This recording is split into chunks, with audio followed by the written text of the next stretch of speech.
Què tal? El candidat del PSC, Salvador Illa, vol que els serveis socials siguin la primera prioritat. Ho va dir ahir en un acte de precampanya davant de més de 1.000 persones de sectors molt diversos.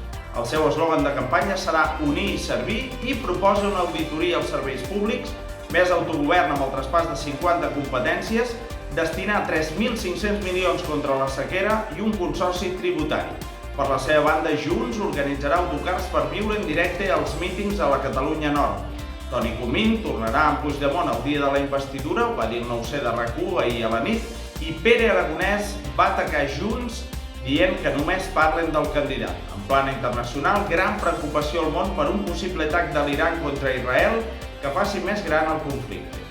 En economia, el Banc Central Europeu manté els tipus d'interès al 4,5%, però amb la intenció de començar-los a baixar aviat, podria ser al juny, gràcies a la lleu baixada de la inflació.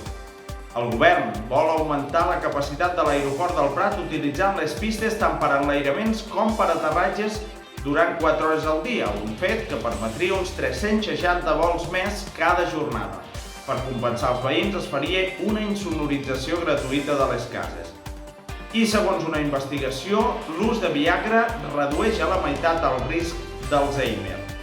Dua Lipa ha estat aquests últims dies a Barcelona i ha aprofitat per gravar un tema a Montjuïc i per oferir un concert privat als congressistes de McDonald's.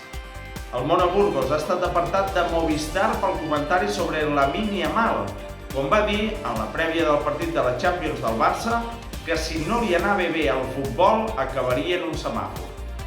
En futbol, demà dissabte hi ha 3 partits importants a primera. Atlètic de Madrid-Girona a les 2 del migdia, Mallorca-Real Madrid a 2:15 de la tarda i Cadis-Barça a les 9 de la nit. Avui, 12 d'abril, que és Santa Sofia, felicitats i per molts anys si celebres aniversari avui o aquests dies. El temps, sol i temperatures a l'alça de cara al cap de setmana. I això és tot per ara. Gràcies per la vostra atenció i que passeu un molt bon dia.